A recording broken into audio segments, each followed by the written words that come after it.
இது உங்கள் தமிழன் சேனல்ஸ்.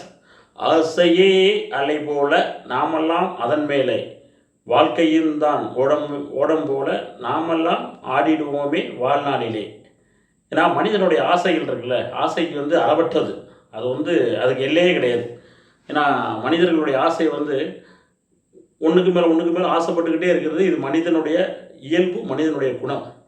அப்போ ஆசைக்கு வரைமுறை என்ன அப்படின்னா, மனிதன் அந்த எது மேலேயும் அளவுக்கு அதிகமாக ஆசைப்படச்சில தான் அது பேராசையாக மாறுது. அது ஒரு பெரிய பேரழிவாக மாறுது. அப்போ நம்ம எதுலேயுமே ஆசைப்படுறது தப்பு கிடையாது. ஏன்னா மனிதனுடைய இயல்பும் குணம் எல்லாத்துக்குமே ஆசைப்படணும். அந்த ஆசையை அடைவதற்கு அதுக்கான தகுதியையும் திறமையும் நம்ம வளர்த்துக்கணும். ஒரு சிலருக்கு பதவி மேலே ஆசை இருக்கலாம், பணத்து மேலே ஆசை இருக்கலாம், ட்ரெஸ்ஸு மேலே ஆசை இருக்கலாம், தான் அணியக்கூடிய ஆடைகள் மேலே ஆசை இருக்கலாம். இப்படி ஒவ்வொருத்தருக்கும் ஆசை இல்லாத மனிதர்கள் இந்த உலகத்தில் எதுவுமே கிடையாது. எல்லா மனிதருக்கும் ஆசை உண்டு. அந்த ஆசை பேராசையாக மாறிக்கிட்டே இருக்குது ஒவ்வொருத்தருக்கு. அந்த பேராசை தான் பெரிய அளவில் போய் ஒரு நஷ்டத்தை போய் ஏற்படுத்துறது.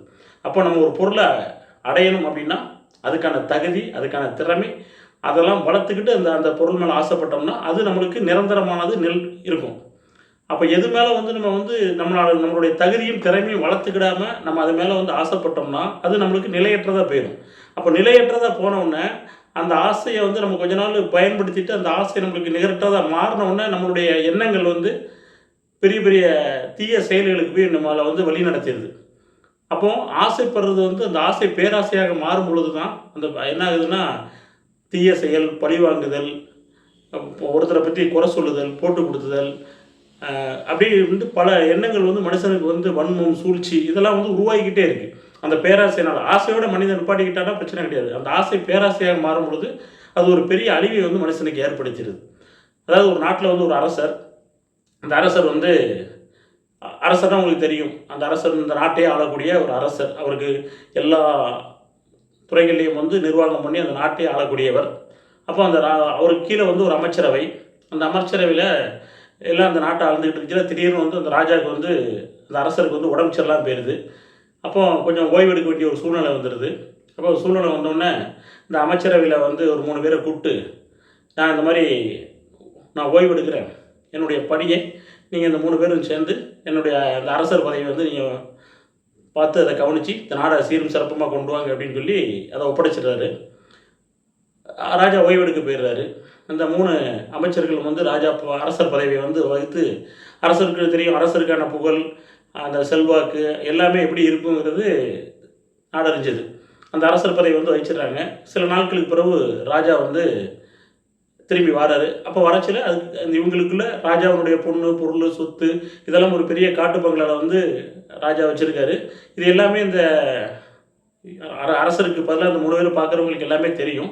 எல்லாத்தையுமே காமிச்சு நாட்டை எப்படி நிர்வாகம் பண்ணணும் அப்படின்னு சொல்லி எல்லாத்தையும் சொல்லியிருக்காரு. ராஜா மறுபடியும் அந்த பதவிக்கு வரச்சில் அவரோட ஓய்வெல்லாம் முடிஞ்சு வராரு. வந்தோடனே இவங்க 3 பேருக்கும், நம்ம இவ்வளோ நாள் அமைச்சராக இருந்தோம், இப்போ நம்ம ராஜா பதவி அரசர் பதவி அனுபவிச்சிட்டோம். மறுபடியும் இந்த அரசர் அவர் பதவிக்கு வந்துட்டாருன்னா நம்ம இவ்வளோ நாள் நம்மளுடைய ஆசைகள்லாம் அப்படியே ஒன்றுமே இல்லாமல் போயிருமே அப்படின்னு சொல்லி இவங்க அவ்வளோ பேர் யோசிக்கிறாங்க. உடனே ராஜா ஒவ்வொரு துறைகளையும் போய் பார்த்துட்டு இவங்க எப்படி நிர்வாகம் பண்ணியிருக்காங்கன்னு சொல்லி எல்லாத்தையும் பார்த்துட்டு கடைசியில் காட்டு பங்களாவில் போய் இருக்கக்கூடிய அந்த பொருள், பொண்ணு, ஏராளமான பணங்கள் எல்லாம் அரசருக்கு சம்மந்தப்பட்டது எல்லாம் இருக்கிறத கூட்டு போகிறாங்க. அந்த 3 பேரையும். இந்த 3 பேர் என்ன பண்ணுறாங்கன்னா, சரி நம்ம அரசர் வந்துட்டாருன்னா நம்ம இனிமேல் அந்த சுகமான வாழ்க்கையை அனுபவிக்க முடியாதுன்ட்டு அரசரை வச்சு அந்த கூட்டு போகிற காட்டு பங்களாவுக்குள்ளேயே வச்சு அரசரை தீர்த்து கட்டிடுறாங்க, கொலை பண்ணிடுறாங்க.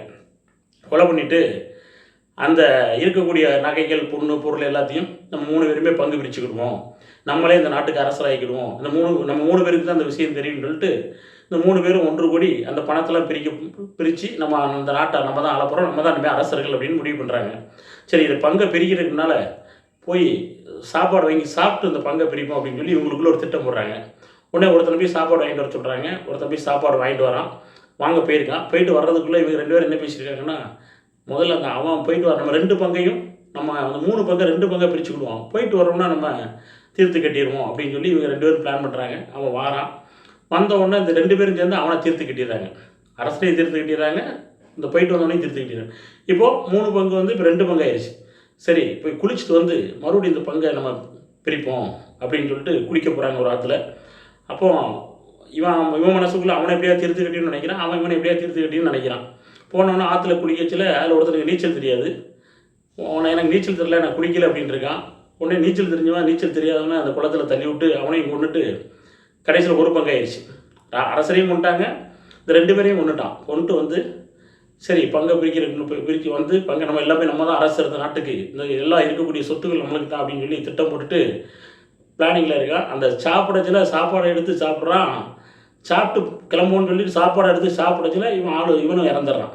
ஏன்னா முதல்ல போனால் என்ன பண்ணிட்டான்னா இவனுக்கு 2 பேருக்கும் தீர்த்துக்கிட்டு வரச்சிலேயே சாப்பாட்டில் விஷத்தை வச்சு கொண்டு வந்துட்டான்.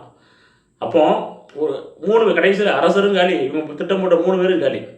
அப்போ இதுலேருந்து என்ன தெரியுதுன்னா ஆசைப்படுறது வந்து அது பேராசையாக மாறி அது வந்து பெரிய அழிவை கொண்டு வந்துடுது. ஒரு மனிதன் வந்து அந்த ஆசை படைச்சிற வரைக்கும் அவன் அளவோடு இருக்கிறான். அந்த பேராசை வரும்பொழுது தான் அவனுக்கு தீய செயல், பழிவாங்கும் எண்ணம், தீய குணங்கள் எல்லாமே ஒரு மனிதனை வந்து சுற்றிடுது. ஸோ அதனால் வந்து ஆசையை அளவோடு நம்ம வந்து இருந்துக்கிட்டோம், நம்மளோட வாழ்க்கை வந்து நல்லபடியாக இருக்கும் என்ற சிந்தனையின் மூலம் மீண்டும் சந்திப்போம். நன்றி, வணக்கம்.